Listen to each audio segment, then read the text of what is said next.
আমার মন্দির পুরল কেন? প্রশাসনের জবাব চাই। তুমি কে? আমি কে? তুমি কে? আমি কে?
জন্য যেই দাবি হিন্দু সম্প্রদায়ের, তার মধ্যে রয়েছে পার্বত্য জেলার প্রতিনিধিত্বশীল প্রতিষ্ঠান, পার্বত্য জেলার জনপ্রতিনিধিত্বশীল প্রতিষ্ঠান, রাঙামাটি পার্বত্য জেলা পরিষদ, রাঙামাটি পার্বত্য উন্নয়ন বোর্ড এবং পার্বত্য চট্টগ্রাম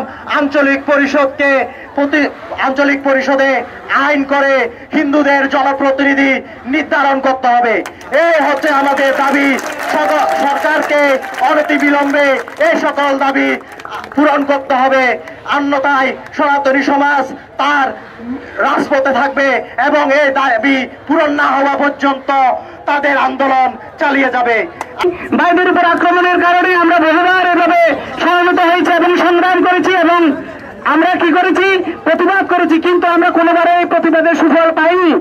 তো আমরা অনুরোধ করবো বর্তমান সরকারের কাছে, যাতে আমাদের যে সনাতনী সম্প্রদায়ের যে ক্ষতি হয়ে গেছে, যে নৃশংসভাবে হত্যা করেছে, অত্যাচার করেছে মা বোনের উপরে, সবার যে ক্ষতিপূরণ সহ সবার বিচার আমরা দাবি করি।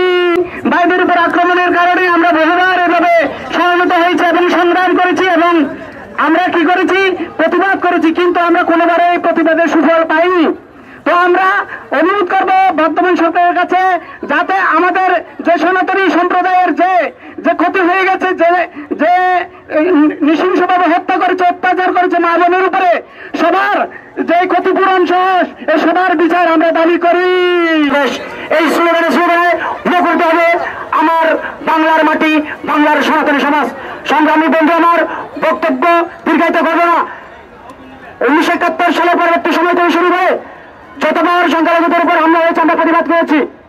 আজকের প্রতিবাদের যে রাঙামাটির সর্বসংগঠনী সমাজ বিভিন্ন প্রচার থেকে যারা সমবেত হয়েছে সবাইকে ধন্যবাদ জানিয়ে আমি আমার বক্তব্য শেষ করছি। জয় হোক সকলের।